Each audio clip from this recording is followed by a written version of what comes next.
ಎದೆಯ ಗುಹೆಯ ಎದೆ ಗುಹೆಯ ಒಳಗೆ ಹೃದಯದ ಎರಡು ಬದಿಕೆಯಲ್ಲಿ ಇರ್ತದ್ರಿ. ಇದು ಹೃದಯದ ಎರಡು ಬದಿಕೆಯಲ್ಲಿ ಇರ್ತದ್ರಿ. ಮತ್ತು ಇದ್ರ ಕಾರ್ಯ ಏನಂದ್ರಿ, ಕಾರ್ಯ ಆಮ್ಲಜನಕವನ್ನು ಒಳಗೆ ತಗೋತದ್ರಿ, ಕಾರ್ಬನ್ ಡೈಆಕ್ಸೈಡ್ ಅನ್ನು ಹೊರಗೆ ಹಾಕ್ತದ್ರಿ. ಮತ್ತು ಆರೋಗ್ಯವಂತ ವ್ಯಕ್ತಿಯು ದಿನಕ್ಕೆ ಸುಮಾರು 25,000 ಬಾರಿ ಉಸಿರಾಡ್ತಾನ್ರಿ. 25,000 ಬಾರಿ ಉಸಿರಾಡ್ತಾನ್ರಿ.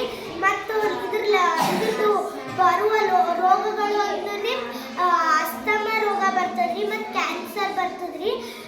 ಇವು ಎರಡು ರೋಗ ಇವು ಬರಬಾರ್ದಂದ್ರಿ ನಾವು ಧೂಮಪಾನ ಮಾಡಬಾರ್ದ್ರಿ. ಮತ್ತು ಇದು ದಿನಾಲು ಪ್ರಾಣಾಯಾಮ ಮಾಡ್ಬೇಕ್ರಿ, ಕೆಟ್ಟ ಗಾಳಿಯಿಂದ ದೂರ ಇರ್ಬೇಕ್ರಿ. ಮತ್ತು ಲಕ್ಷಣಗಳು ಅಂದ್ರೆ ಇವು ಅಸ್ತಮ ಮತ್ತು ಕ್ಯಾನ್ಸರ್ ರೋಗ ಬಂದು ಅಂದ್ರಿ ನಮ್ಗೆ ಜಾಸ್ತಿ ಕೆಮ್ಮು ಬರೋದ್ರಿ ಮತ್ತು ಉಸಿರಾಟಕ್ಕೆ ತೊಂದರೆ ಆಗ್ತದ್ರಿ, ಎದೆ ಬಿಗಿತ ಆಗ್ತದ್ರಿ ಮತ್ತು ಶ್ವಾಸಕೋಶದಲ್ಲಿ ನೀರು ನಿಂದಿರ್ತಾವ್ರಿ.